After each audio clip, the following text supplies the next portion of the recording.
Hello, everyone. Before we get started with today's podcast episode, let's go ahead and go over some housekeeping rules. If you're listening to this podcast on Spotify, be sure to hit the follow notification button so Spotify lets you know when I release a new episode.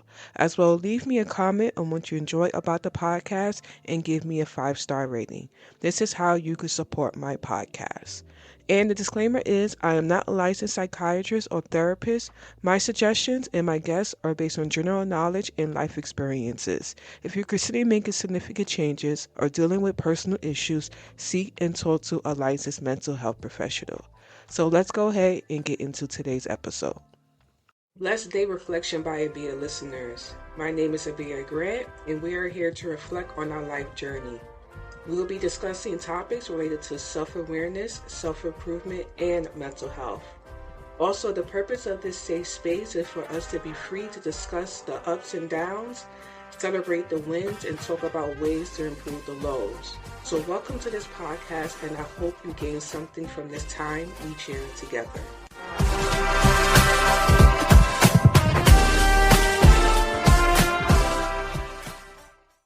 Hello everyone, how are you doing? It is your girl Abia Grant. Welcome back to another episode of Reflection by Abia. I hope that you guys are doing well and that you are having a blessed and glorious day. I am doing pretty good. I'm happy today is Friday. Today is March the 21st. I can't believe it. We're almost at the end of the first quarter. You know, I'm a quarter girl. So I'm always talking about how things are just moving so fast and, how the quarter is just rapidly approaching to the next one. And it's just crazy to me that this year is going by so freaking fast. But that's life. Things are going to be progressing on and we just gotta, I guess you say, stay in the ball. I guess that's the best way to put that. So let's go ahead and get into this week's podcast episode. This week, I was trying to figure out how I was going to talk about this topic because I feel like that it's a discussion that how can I say? We are aware, but I think that also we are very apprehensive in how to approach this situation and or just it makes us very uncomfortable. So this week's topic is going to be closed mouths don't get fed, the power of speaking up as a Black woman.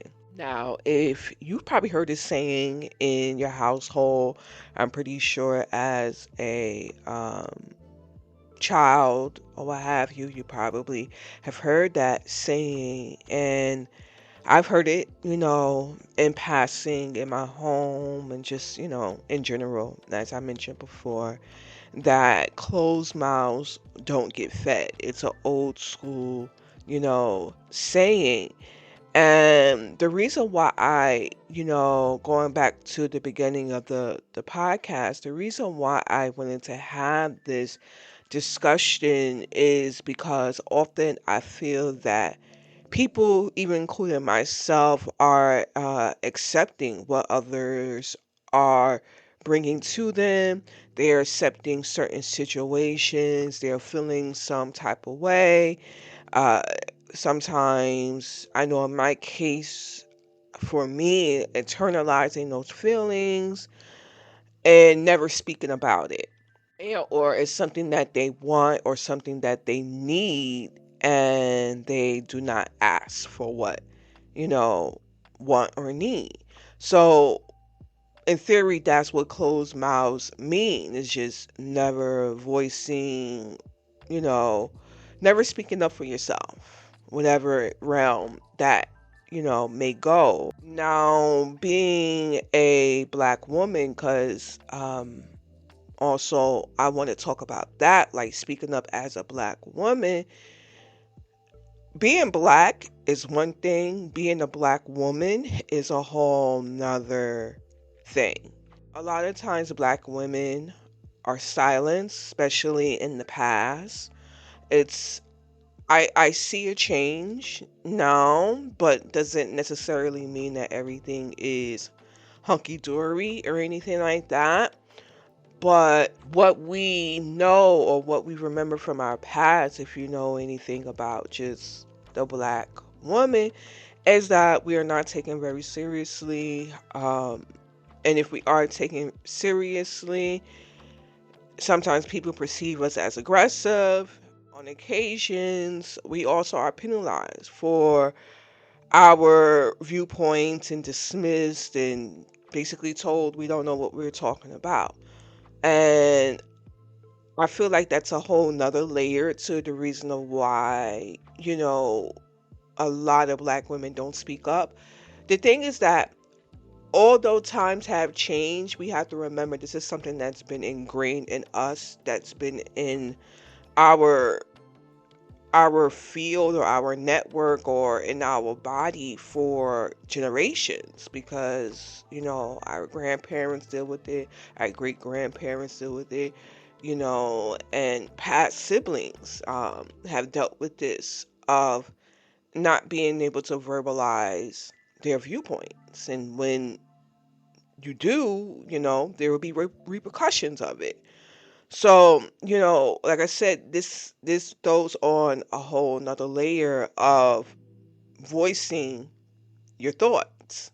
Now, where I'm at in my life and in my journey, as well too, is I'm a believer that I can do bad by myself. So where I'm at today is I am more vocal on my viewpoints. I am trying to make sure that I express how I feel, obviously respectfully, but I'm going to express how I feel. At the same time, I also feel that I can do bad by myself. And basically, what that means is that if I'm in a situation where a person is not allowing for me to voice how I feel, or holding me back, I separate myself from that situation, because at the end of the day, what I try to remind myself is that I can do this on my own. Like, I can thrive on my own. I can survive on my own. Now, what I guess you could say in the past, what has been very apprehensive for me is evaluating that situation and understanding the circumstances that I was in, how the stress of not being able to view or not being able to express, let me correct myself, how I felt didn't make the situation any better. So this is the reason why I say, like, I could do bad by myself. I don't need to be involved with person or situation that is going to impede me from what's necessary for me to do, or necessary for me to say. Because the thing is that that person or that situation should want to see you thrive. And I know that that can be, depending on the context of the situation, especially when we talk about like career, possibly family, this can be very problematic, but at the same time, I say to myself, maybe it's not necessary for you to be in that situation. And sometimes you're going to have to step away from things that you want to be a part of, or you want to have this person in your life, but they are not allowing for you to speak up for yourself. They're basically pushing you into a corner. So that's something that I really feel like we should be keeping in the back of our head as we are interacting with, people and situations in our life. Let's go ahead and take a quick break. Hello, everyone. Thank you for tuning into Reflection by Abia. Feel free to check out the podcast Facebook and Instagram page. The links will be available in the show notes. Let's get back to the podcast. So next, I want to talk about reframing these thoughts about basically closed mouths and this idea that we can't speak up, for ourselves. So first, I want you to understand that recognizing what you want or what you need is justified. Okay. Often, especially as a black person and as a black woman, we are prejudged on our wants. I think sometimes people think we're being selfish or what we want is unnecessary. And I feel that we sometimes even convince ourselves that what we want or need doesn't matter. And I want you guys, this is something that I had to do as well too. I want you guys to take a pause. I want you guys to absolutely think about, is what you want or need too much? Like I don't feel like your happiness is not too much. Like you should always want to be in the best space. So honestly, it's like we have to restructure and we have to reframe from that negative mindset. Okay. We have to basically empower our thoughts and our needs and our wants. We should also just be respecting ourselves. Like honestly, and I know I'm taking it there, if you're in a situation where a person is not allowing you to speak or not allowing for you to express your viewpoint, that means that they're disrespecting you. That's what that means. And no one should be disrespected for their viewpoint. So this is something that, again, if you're in this type of situation, you need to take a look at yourself and say, maybe this is not the best place for me to be. But ultimately, you have to come to that. And for me, it's taken me time. It's taken me time to remove myself from things that didn't serve me, where I was silenced, wanting to voice, but didn't. So, one of the next things I think about when I am either in this type of situation or even times I think about the past is, how many times are you going to allow that personal situation to put you in a place where you feel unheard or not valued? Or how many times are you wanting to ask for help but letting your insecurities be primary, okay, instead of asking for what you need? And then the last question I pose to myself is, aren't you tired of feeling that way? So what are you going to do about it? This is kind of like my running list. You know, a person, I'm in a situation with a person, or I'm in a situation and I'm feeling unheard. How many times am I going to allow this to happen before I say something? If it's something that I need, why am I allowing my insecurities? Because, I have insecurities. We all do. Even though some of us try to act like we don't. But how long am I going to allow for that to be the primary and going with that instead of just asking for what I need?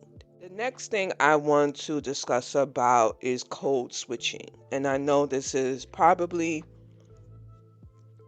I'm deviating a little bit from the topic, but at the same time, I feel like this is very relevant in us, you know, as Black people closing our mouths and not voicing, our viewpoints.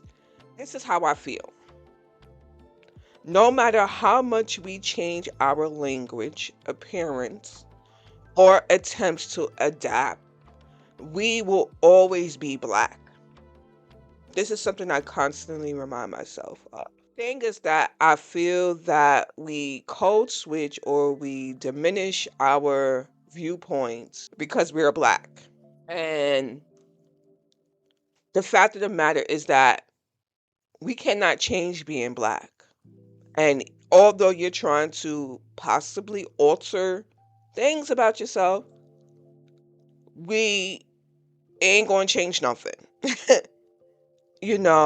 And if you're allowing for that to interfere with you viewing or you expressing your viewpoints, I think you need to look at yourself, okay? Because we should be speaking up for ourselves. And I'm not saying it's for everybody, not just black people, everybody, but this topic is more catered towards black people, specifically black women, because I'm a black woman. Fact of the matter is that it's necessary for us to speak up for ourselves. And I know that due to society in the past and even currently right now, we may have that, oh shucks, maybe we should stay silent. If we stay silent, then we're just going to be allowing for that other person to achieve what they're trying to achieve. And then we are going to be feeling some type of way. We are going to be emotional about the situation. And I think also at times, I'm not 100% sure, but let me just say it. People are actually more, respect you more when you verbalize how you feel. Most people. I'm not saying everybody is, the same. But I think you get more resolved and people acknowledge you more when you voice your viewpoints instead of allowing somebody to walk over you. I feel like that society is built off of that way. If you're just quiet, people are like, they don't care, or they're just gonna roll with the punches, and it is what it is. But so and so over here, yeah, she gonna give it back to me, or he's gonna give it back to me. I expect that from them, so they're gonna move accordingly, and that's just how I feel like it is sometimes. And this is the thing. I also feel like we should not feel guilt for wanting to talk or wanting to express our viewpoints. We should be permitted to do so. I also understand that going into the next topic, I wanted to address fear because I feel like this is a big part of it. I know personally I've allowed fear to get in the way of quite a few things that I wanted to verbalize. And what I have learned is that fear is what you allow for it to be. If you put your emotions into fear, you're going to wind up building it up and blowing it up. And that is going to be the root. You have to think about what's best for you. And if you're going to allow for fear to get in your way of what you need or what you want. This is the thing. If you speaking up means that a person is no longer going to be in your circle, or a situation is passes you by, or you're not a part of the situation anymore, what I've learned is that maybe I wasn't supposed to be around that person, or maybe I was supposed to be in that situation. That could be God telling me, nah girl, we pulling you out of this because this is not working, or this is not where I want you to be. Again, that's just something to think about. Stuff happens, situations happen, life happens. Again, we got to do what's best for us. And I know for me, when I speak up now, I'm not saying I've been like this for long. It's only been, a year or two. But when I speak up for myself, I feel more at peace. I feel more like, okay, I'm being true to me. And at the end of the day, that's what it's about. So I encourage you to look at your own life, look at your own, journey, and examine where you are staying silent. And then if you feel like you're staying silent and you feel like, your feelings are not being addressed, or you're feeling complacent in the situation, maybe it's time to talk. Maybe it's time to express your thoughts. So I say, what is your plan? What are you going to say? And at the end of the day, approach it respectfully. Just because we are black doesn't mean we have to be ignorant. Black people are very intelligent people, and we know how to approach a conversation. I'm pretty sure you do. I do. So approach that conversation with respect and leave out there with respect. Respect for primarily yourself, not necessarily for the other person, because they can or cannot respect you. But you know that you walked away with your head held high. That is where I'm going to leave this week's podcast episode. I know it's a short one this week, but this has just been a topic that has come to light this week and things that is going on in my life. And I wanted to speak about just my viewpoints on standing up for yourself and verbalizing your feelings. We are done for this week, so stay blessed out there in those streets. Make sure you treat others kindly out there in those streets. And God willing, I'll talk to you guys in the next podcast episode. Thank you for listening to Reflection by Abia. Let me know in the comments section what you thought about today's episode and share the podcast with your friends and family. The link will be available in the show notes.